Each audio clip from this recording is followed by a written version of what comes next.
Bom, a identificação, então, do nosso caso é a STG, 69 anos, é branca, casada, do lar, natural de Dom Pedrito e procedente de Porto Alegre. E a história da doença atual dela é a seguinte: ela foi trazida pelo familiar para emergência por um quadro de agitação psicomotora e confusão mental há 3 dias.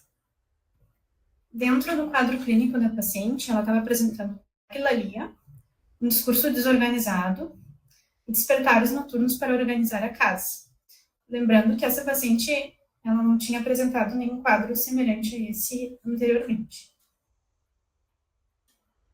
Da história médica pregressa, ela teve um episódio depressivo após o falecimento do filho mais novo há cerca de 20 anos. E teve 2 gestações, 2 cesáreas, sem nenhuma intercorrência durante esse período. Nunca teve nenhuma internação, a não ser pelas gestações, né, para parto. E fazia uso esporádico de clonazepam 0,5mg quando necessário. Desde 2018, mas não era uma prescrição que era para ela, era para o esposo. Fazia o uso da medicação do esposo se precisasse. Quanto à história familiar e perfil psicossocial, é uma paciente que a gente não tem informações sobre a história familiar porque ela foi criada por uma família adotiva e mora com a esposa há 40 anos em Porto Alegre e possui um filho de 40 anos. No exame físico, na emergência, então, o paciente estava em bom estado geral, apresentava uma taquilalia, estava chorosa. Nos sinais vitais, basicamente estava tudo estável, ela tinha uma pressão arterial um pouco mais elevada. E os demais do exame físico, o exame neurológico normal, sem nada digno de nota. Bom, na emergência, a conduta inicial, então, foi administrado uma olanzapina de 5mg e foi solicitada a avaliação da psiquiatria, além de alguns exames laboratoriais.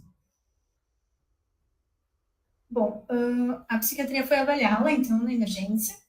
O paciente estava com discurso com conteúdo persecutório, agitação, psicomotor importante, mas não tinha nenhuma alucinação. No exame do estado mental, então, a paciente estava lúcida, tinha atenção reduzida, estava desorientada em tempo e espaço, estava com o juízo crítico prejudicado, taquilalia, e o pensamento com alterações persecutórias, assim. A impressão da psiquiatria naquele primeiro momento é que era um primeiro episódio psicótico, né, com dificuldade de autogestão. Então, nesse momento, assim, foi sugerido uma avaliação da neurologia, né, internação em aula psiquiátrica, e foi otimizada a dose da olanzapina. E ela estava aguardando os laboratoriais nesse meio tempo.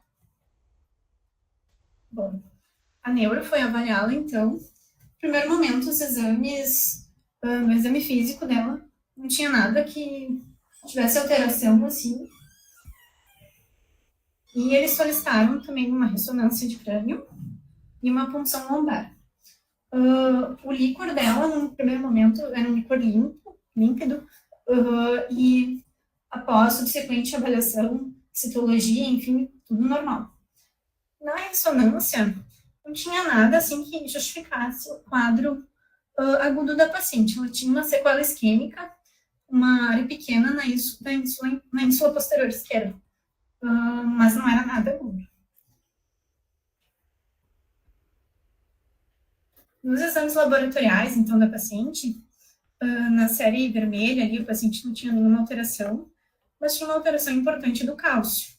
O cálcio estava 12,1 na chegada, miligramas por decilitro, sendo que o nosso valor de referência é entre 8,5 e 10,2. E o cálcio iônico estava 6,8. O nosso valor lá no hospital é entre 4,5 e 5,1.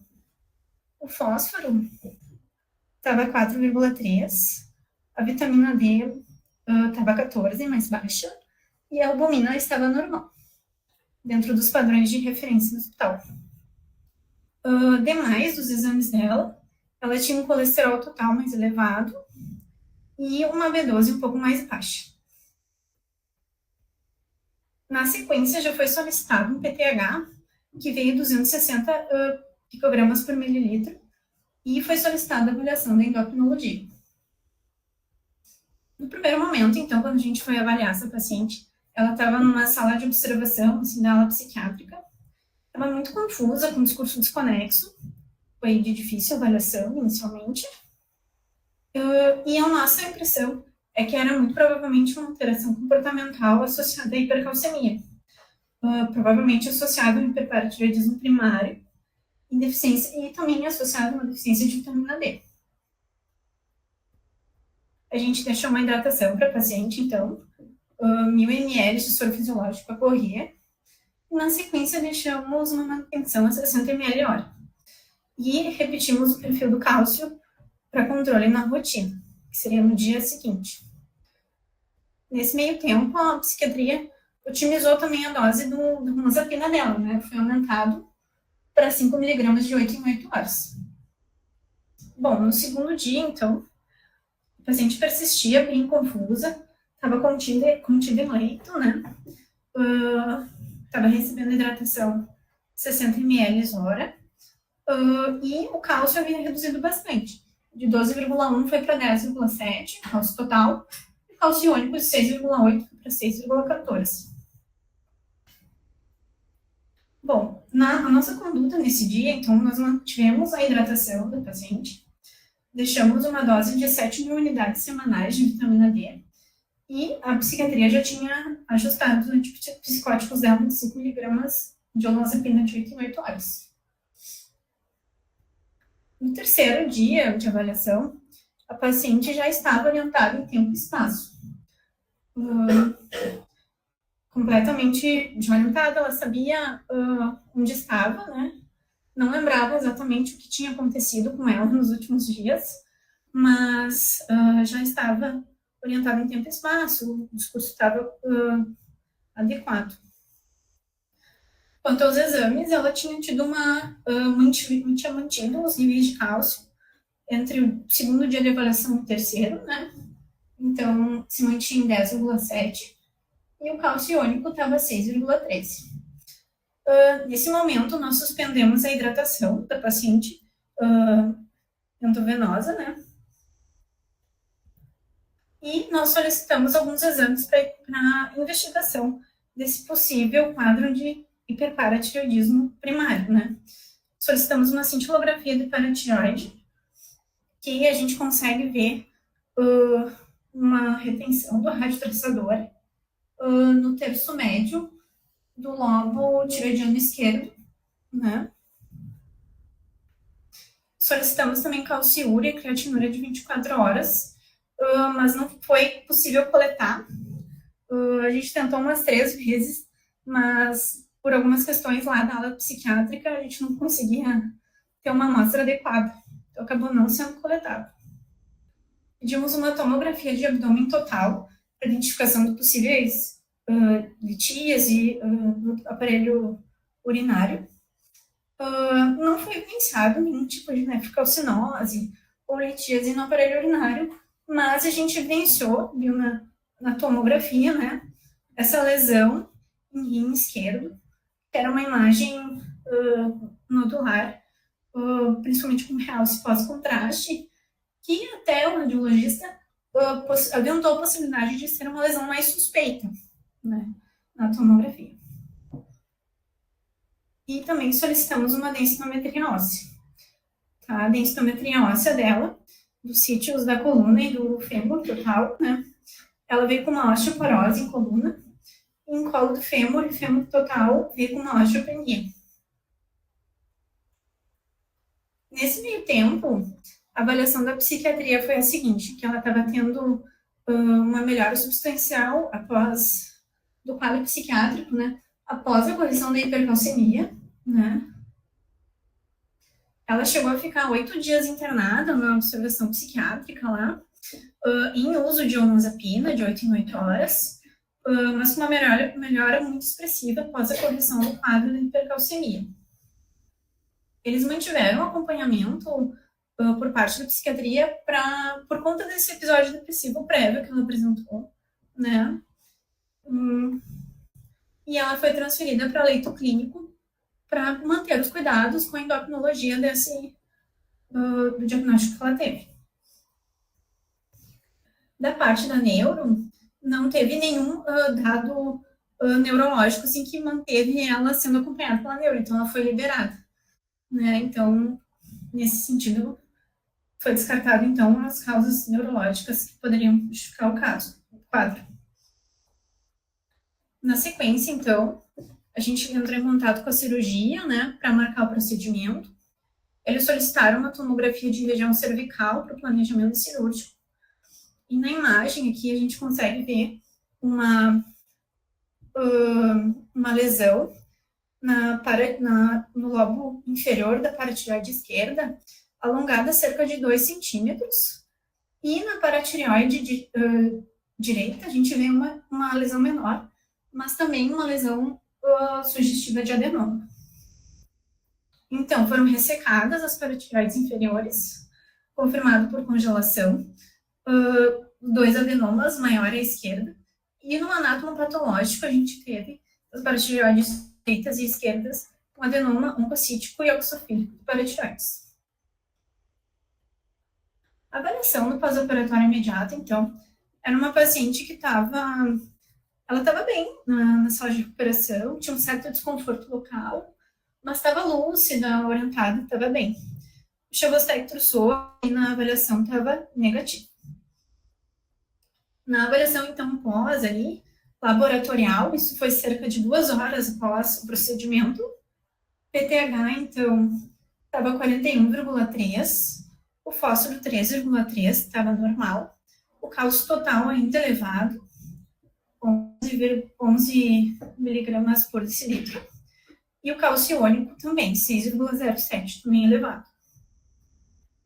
No segundo dia após cirurgia, né, ela persistia ali com cálcio mais no limite superior, o cálcio total estava 9,6, corrigido 10,2, a albumina mais baixa, 3,2.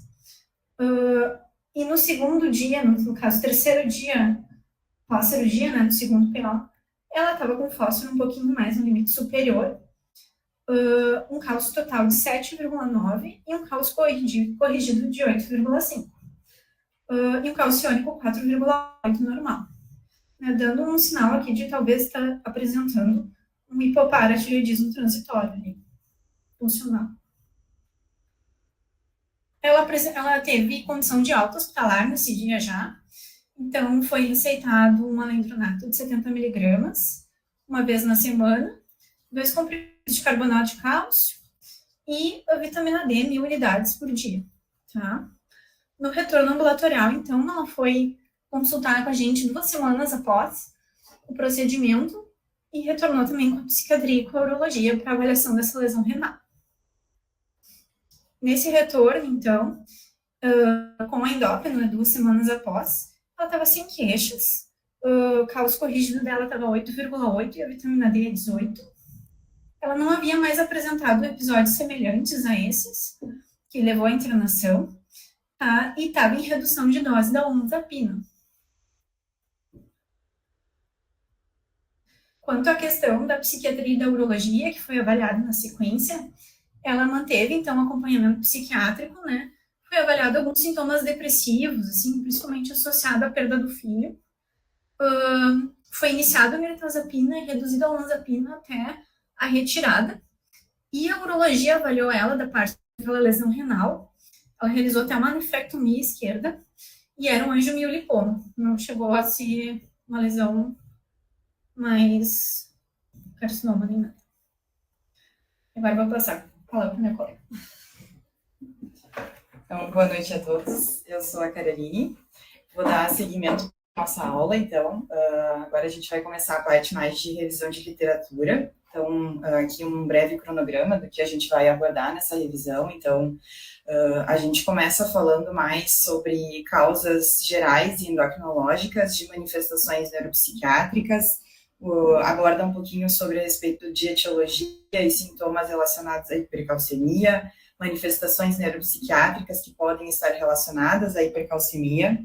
A gente traz também uma revisão sobre o hiperparatireoidismo primário, traz alguns registros de literatura da Associação de Sintomas Neurocognitivos com o hiperpara primário. E, por último, as conclusões e referências da nossa aula. Então, a gente tem que lembrar que sempre que a gente está em frente de um paciente que tem manifestações neuropsiquiátricas, a gente precisa sempre descartar que esse paciente não tenha nenhuma causa orgânica para a manifestação neuropsiquiátrica antes de simplesmente fechar o diagnóstico psiquiátrico, né? E dentre causas orgânicas, a gente tem que lembrar de algumas causas endocrinológicas que podem se manifestar com alterações neuropsiquiátricas.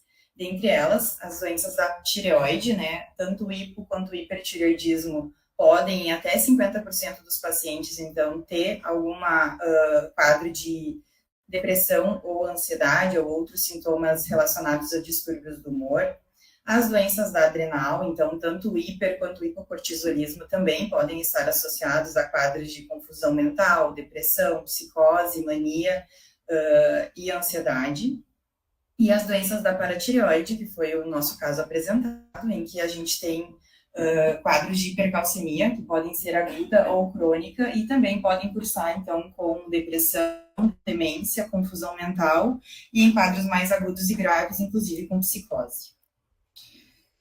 Quando a gente fala especificamente da hipercalcemia, né, existem algumas causas que cursam, então, justamente com a elevação do cálcio, e a gente divide elas entre mediadas pelo PTH e não mediadas pelo PTH. As causas mediadas pelo PTH, sem dúvidas, a mais comum e prevalente é o hiperparatireoidismo primário, que foi justamente o caso da nossa paciente. Mas também quadros de hiperparaterciário e a hipercalcemia hipocalciúrica familiar podem cursar com elevação do PTH e de cálcio. Das causas não mediadas pelo PTH, a hipercalcemia da malignidade é a causa mais comum. Lembrar também de quadros de intoxicação por vitamina D como uma possível causa. E outras causas que a gente tem que lembrar e investigar também são causas medicamentosas, então o uso de lítio, diurético tiazídico, análogos do PTH, podem cursar com elevação dos níveis de cálcio. Outras endocrinopatias, então tireotoxicose, feocromocitoma, insuficiência adrenal. E outras causas como doença renal terminal e rabdomiólise em casos graves. A gente tem uma divisão a respeito dos níveis de hipercalcemia, né, que são divididos em 3 graus. Então, níveis de cálcio em que a gente tem um cálcio total acima do limite superior, mas abaixo de 12 miligramas por decilitro, são definidos como quadros de hipercalcemia leve. Esses quadros geralmente são assintomáticos ou apresentam sintomas inespecíficos. Então, o paciente pode ter queixa de constipação, fadiga ou quadros depressivos leves.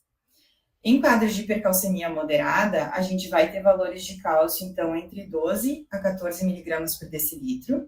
Isso até pode ser tolerado de forma crônica, então, quando esse aumento é gradual, mas elevações agudas tendem a cursar com sintomas, né? Sintomas de poliúria, polidipsia, desidratação, náuseas, fraqueza muscular e alterações de sensório podem ocorrer. E em quadros graves, onde a gente tem valores de cálcio acima de 14 miligramas por decilitro, os sintomas tendem a ser semelhantes aos sintomas de quadros moderados, mas geralmente são mais floridos e ocorrem de forma mais aguda. Quanto a sintomas que a hipercalcemia, então, pode provocar, né? No sistema gastrointestinal, a gente pode ter a apresentação de quadros de constipação, anorexia e náuseas. No quadro renal, o paciente pode ter poliúria, polidipsia, pode ter nefrolitíase de repetição, acidose tubular renal e evoluir, inclusive, para insuficiência renal. Quadros cardiovasculares, então, principalmente quando a gente tem uma elevação do cálcio de forma aguda, né? A gente pode ter um eletro com encurtamento do intervalo QT, e isso pode cursar com arritmias e alterações neuromusculares de fraqueza muscular. Dos sintomas neuropsiquiátricos, então, a hipercalcemia pode causar sintomas mais crônicos, então, de ansiedade, depressão, algum grau de demência, letargia, ou quadros mais agudos, então, que evoluem com confusão mental, psicose e, inclusive, quadros graves podem evoluir para coma. Falando especificamente das alterações neuropsiquiátricas associadas à hipercalcemia, a gente traz aqui essa tabela, que foi de um dos artigos que a gente trouxe da revisão, e tentou estabelecer uma relação entre os níveis de cálcio com a presença de sintomas específicos. Mas é importante a gente ressaltar que isso é algo muito mais literal do que prático, né? Porque a nossa paciente, por exemplo, tinha um nível moderado de cálcio, né, de hipercalcemia, e apresentou sintomas de uma hipercalcemia grave.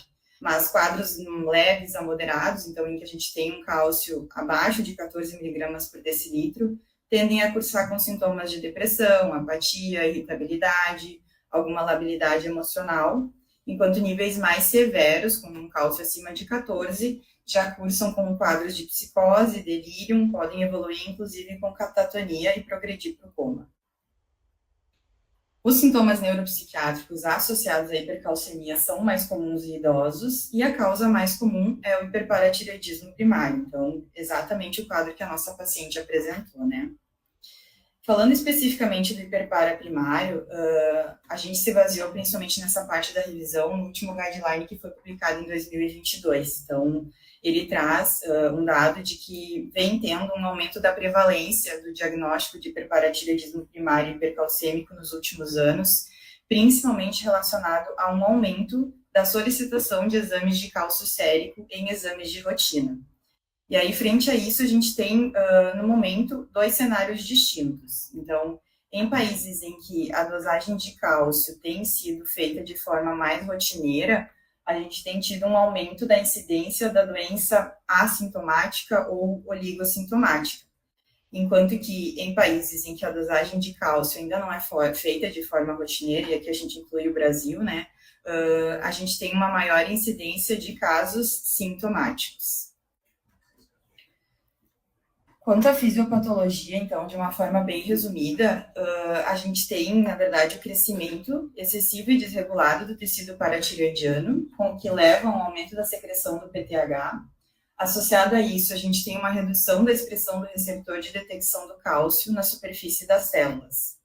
Isso vai, então, levar a um estímulo maior da reabsorção renal de cálcio, a um aumento da reabsorção óssea e um aumento da absorção intestinal de cálcio, culminando, então, com o quadro clínico de uma elevação do cálcio e dos níveis de PTH, como diagnóstico de hiperparatireoidismo primário hipercalcêmico.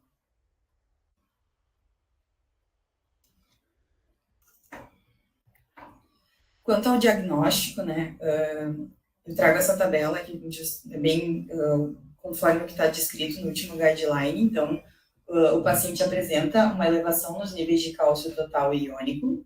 O PTH tende a se apresentar de forma elevada em 90% dos casos, então ele até pode estar inapropriadamente normal, mas isso é uma minoria dos pacientes. O fósforo tende a estar normal, na grande parte dos casos, e a calciúria de 24 horas pode estar elevada em 40% dos casos, né? E aí a definição de uma elevação da calciúria seria uma dosagem acima de 250 miligramas, por dia para mulheres, ou acima de 300 miligramas por dia para homens. Lembrando que a gente sempre tem que descartar outras causas que podem estar combinando também com essas alterações, né? Então, o uso de medicações como lítio, bifosfonado, denosumab, a própria hipercalcemia hipocalciúrica familiar, quadros de hiperparatireoidismo terciário, que aí a gente vai ter, na verdade, a associação de uma doença renal crônica terminal, e quadros em que a gente não tem uma elevação do PTH, mas que cursam com hipercalcemia, que é a hipercalcemia da malignidade, e doenças granulomatosas. Quanto às manifestações clínicas, então, eu achei interessante que o último guideline traz justamente que, até os anos 70, essa era uma doença que era, vamos dizer assim, semiologicamente florida, né? A gente tinha bastante manifestações, e a apresentação clínica mais comum era conhecida como bones, stones, abdominal wounds and psychic groans. Na verdade, numa tradução literal, seria justamente uma alteração óssea, né, com a presença ou de fraturas patológicas ou de osteite fibrosa cística, a presença de nefrolitíase sintomática, a presença de alterações abdominais, então, principalmente doença ulcerosa péptica e pancreatite, e quadros psiquiátricos graves. Mas é importante lembrar que atualmente essa classificação ela é bem menos, essa apresentação é bem menos comum e geralmente o diagnóstico é feito a partir de um quadro oligossintomático. Mas ressalto que, apesar de a gente fazer esse diagnóstico oligossintomático, né, se a gente faz depois a investigação que a gente vai citar logo a mais a respeito do envolvimento de órgãos-alvo, né, mesmo que esse paciente venha a ter algum envolvimento de órgão-alvo a partir do diagnóstico, se o diagnóstico inicial foi feito sem um envolvimento clínico evidente, né, então sem uma manifestação clínica importante, esse paciente ainda assim é diagnosticado com um hiperparatireoidismo hipercalcêmico, assintomático, mas com envolvimento de órgãos-alvo. E quanto às manifestações clínicas, então a gente tem manifestações clínicas clássicas e manifestações clínicas não clássicas. As clássicas, então, seriam justamente o envolvimento ósseo, então a presença de osteite e fibrose cística, que se caracteriza pela presença de tumores marrons, principalmente em ossos longos, a presença de fraturas patológicas e a presença de uma osteoporose grave e de difícil tratamento.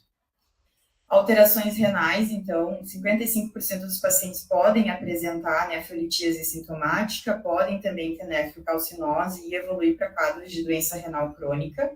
E alterações musculares seriam mais uma queixa de miopatia proximal. Quanto às manifestações clínicas não clássicas, elas são definidas também por sistemas, né? As alterações cardiovasculares e metabólicas são citadas como possíveis associadas ao hiperparaprimário, mas a gente não tem uma evidência fisiopatológica clara dessa associação, né? O que se tem, na verdade, são pequenos relatos, relatos de pequenos estudos, né? Que tentaram fazer uma associação entre a presença de hipertensão arterial, hipertrofia do ventrículo esquerdo, rigidez arterial e enchimento diastólico prejudicado com o hiperparaprimário. Também foi citada a possibilidade do surgimento do diabetes mellitus com o hiperparaprimário, mas não se tem uma explicação fisiopatológica clara para essa associação. Quanto às manifestações gastrointestinais, então, achados de dor abdominal, constipação, náuseas, vômitos, colelitíase e pancreatite podem estar presentes. E alterações neurocognitivas, então, não se tem uma associação muito clara de quadros de hipercalcemia leve com o surgimento de alterações neuropsiquiátricas leves, mas em quadros de hipercalcemia moderada a grave, com sintomas mais importantes, a associação já é mais clara e evidente. E aí, falando especificamente, então, dessas alterações neurocognitivas associadas ao hiperparaprimário, a gente traz alguns artigos de revisão para abordar especificamente essa parte da aula, que, na verdade, é a apresentação principal da nossa paciente, né? A gente tem aqui, então, esse primeiro artigo, que foi publicado em 2023. É uma revisão sistemática, que foi publicada na Curios, né, que, na verdade, avaliou, então, a associação de sintomas depressivos maiores com o hiperparatireoidismo primário. Foi uma revisão sistemática, feita com 11 artigos, sendo 7 estudos observacionais, 4 relatos de caso, sobre sintomas depressivos e ansiosos associados ao quadro de hiperparaprimário. Essa revisão, então, traz que sim, pode haver uma forte associação dos sintomas neuropsiquiátricos em pacientes que têm um diagnóstico de hiperparaprimário e que os quadros psicóticos têm uma maior prevalência quando comparados com a população em geral nos pacientes que têm hiperparatireoidismo primário. E a revisão cita também que, apesar de a gente ter poucos estudos avaliando a associação dos sintomas depressivos com o hiperparaprimário, esse estudo concluiu que sim, pode haver uma correlação do quadro psiquiátrico com o hiperparatireoidismo primário hipercalcêmico e que existem evidências que justifiquem a melhora dos sintomas depressivos quando foi indicado o tratamento da paratireoidectomia nesses casos. Esse segundo artigo que a gente traz é, na verdade, um relato de caso que a gente achou interessante trazer por ter alguma semelhança com justamente o caso da nossa paciente. Então, é um relato de caso que foi publicado em 2016, que fala justamente de um quadro de uma síndrome neurocognitiva severa, mas reversível, como a manifestação principal do hiperparatireoidismo primário. Então, é o relato de uma paciente que teve episódios depressivos ao longo da vida. Então, ela teve um tratamento depressivo aos 33, aos 53 e aos 62 anos. Tinha um diagnóstico prévio de transtorno de humor bipolar e internou no contexto de um episódio de mania e depressão. Durante essa internação, então, foi feita justamente uma investigação, né, para descartar, então, causas orgânicas dessas alterações psiquiátricas. E foi evidenciado, na verdade, que ela tinha um quadro de uma hipercalcemia grave. Ela tinha um cálcio corrigido pela albumina de 15 miligramas por decilitro, associado a uma hipofosfatemia e uma elevação importante do PTH. Ela tinha níveis de PTH de 983 picogramas por mililitros. Então, um diagnóstico claro de um hiperparatireoidismo primário hipercalcêmico.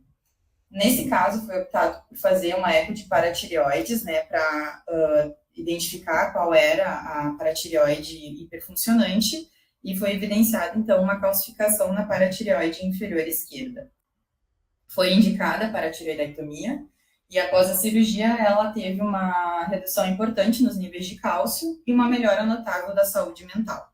Até o artigo relata que ela manteve um acompanhamento tanto com a psiquiatria, com a endocrinologia e com a geriatria, e ao longo desse acompanhamento, eles conseguiram ir, aos poucos, diminuindo a quantidade de medicações psiquiátricas que essa paciente fazia uso.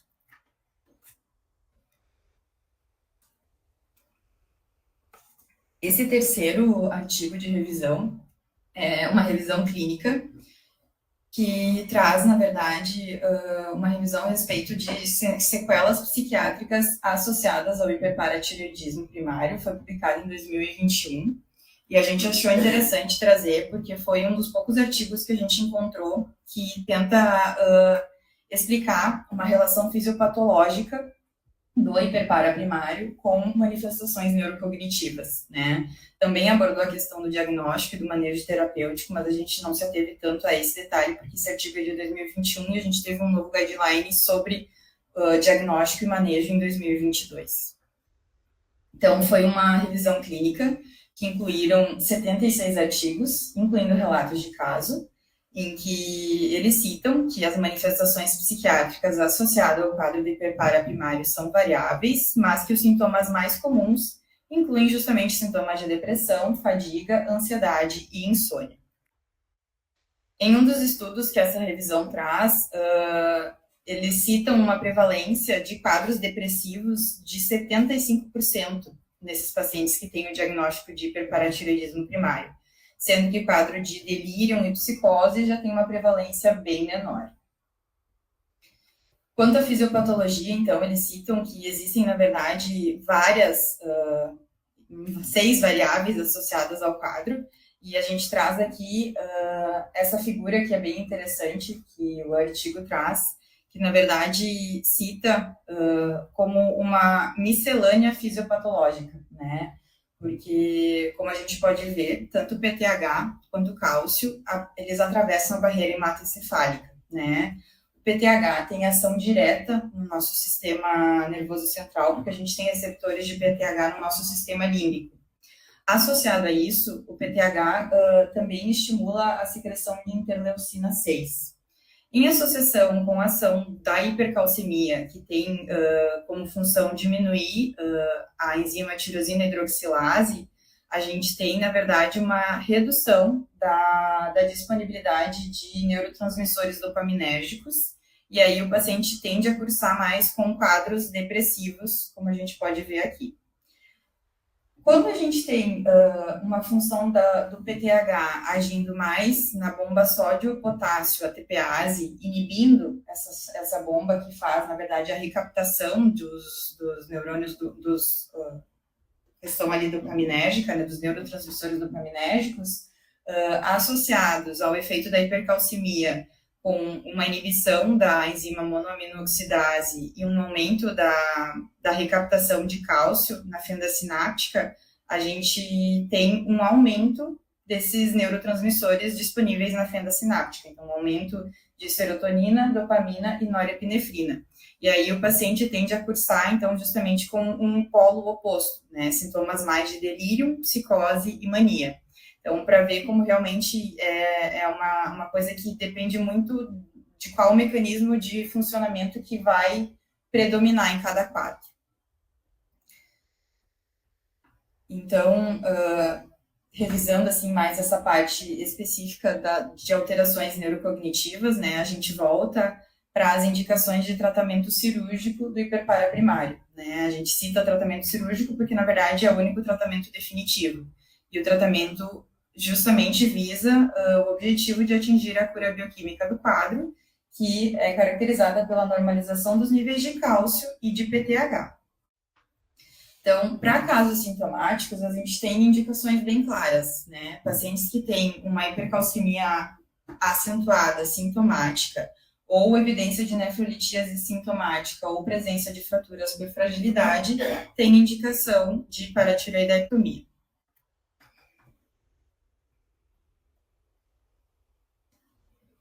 Para casos assintomáticos, a gente teve algumas mudanças nas últimas recomendações de 2022. E eu trago aqui justamente essa tabela do último guideline, que mostra, na verdade, uma comparação evolutiva ao longo dos anos, desde 1990, quando foi feito o primeiro guideline, até o último de 2022, mostrando justamente esse comparativo, né? E o que a gente pode perceber é que, quando foi feito o primeiro guideline, lá em 1990, as indicações para tratamento de casos assintomáticos eram muito mais restritas, né? Importante ressaltar que a idade continua sendo de 50 anos, né? Então, a idade máxima para indicação de casos assintomáticos seriam pacientes com menos de 50 anos, associados a algum dos seguintes fatores. Então, o paciente ou tem que apresentar níveis de cálcio sérico, conforme a diretriz ainda de 1990, né, para a gente fazer uma comparação das duas. Teria que ter um cálcio de 1 a 1,6 miligramas por decilitro acima do limite superior, alterações de densitometria que eles caracterizavam como um Z-score menor que -2, independentemente do sítio, não era especificado, ou alguma alteração renal, então uma taxa de filtração glomerular reduzida em pelo menos 30% do esperado, ou uma calciúria de 24 horas acima de 400 miligramas por dia. Se a gente comparar com a última diretriz de 2022, que está aqui no cantinho, né, a gente nota que ao longo dos anos essas indicações elas foram sendo, na verdade, expandidas, né? Mas o que não mudou, apesar da passagem do tempo, é a indicação em relação à idade. A gente continua tendo como indicação de abordagem de casos assintomáticos ainda pacientes com menos de 50 anos, associados a níveis de cálcio sérico, então maior que 1 miligrama por decilitro, alterações na densitometria, definidas como um T-score menor que 2,5, né, ou em coluna lombar, ou colo do fêmur, ou fêmur total, ou no terço distal do rádio, ou evidência de fratura vertebral assintomática, então diagnosticada ou por raio-x, tomografia ou ressonância, alterações na taxa de filtração glomerular, que passaram a ser, então, uma taxa de filtração menor que 60, ou a presença de nefrolitíase, nefrocalcinose, por raio-x, ultrassom ou tomografia. E a mudança em relação ao guideline anterior, eu não sei se a gente tem como diminuir aqui. É, na verdade, uma alteração em relação à calciúria de 24 horas, né?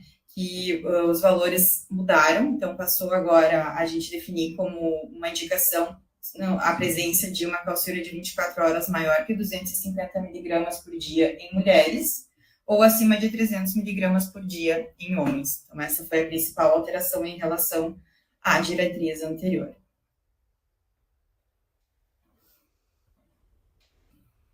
Importante ressaltar que, para casos de manifestações clínicas não clássicas, como justamente, então, alterações neurocognitivas, melhora da qualidade de vida ou de índices cardiovasculares, a diretriz traz que a cirurgia continua não sendo indicada como tratamento.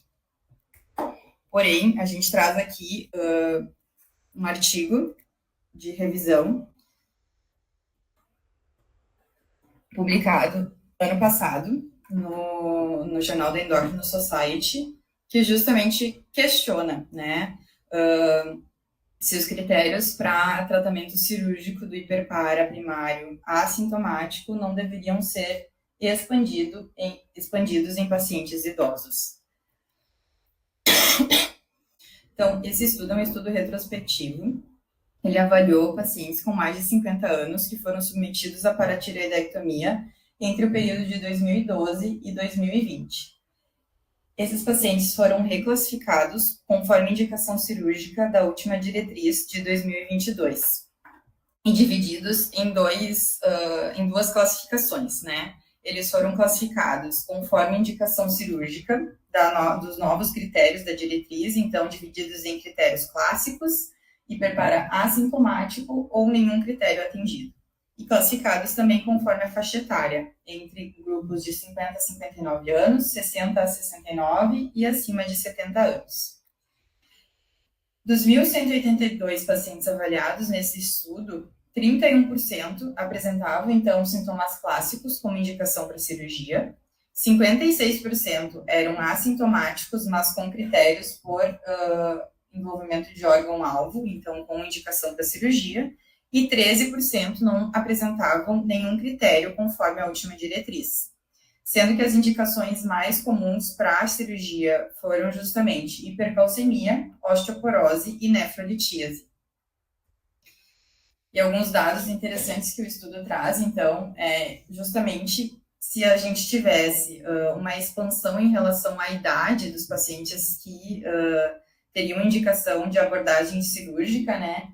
Nessa corte em específico, se a gente estendesse, por exemplo, a idade para pacientes até 70 anos, 10% de toda essa corte teria indicação de abordagem cirúrgica. Então, isso quer dizer que a gente ainda tem uma restrição importante pela questão da idade, se ela for levada em conta conforme a última diretriz, né? E justamente o artigo traz um dado de que, obviamente, como a gente tem um aumento da expectativa de vida, a gente vai ter um aumento na quantidade de pacientes com indicação de abordagem se o critério da idade for expandido.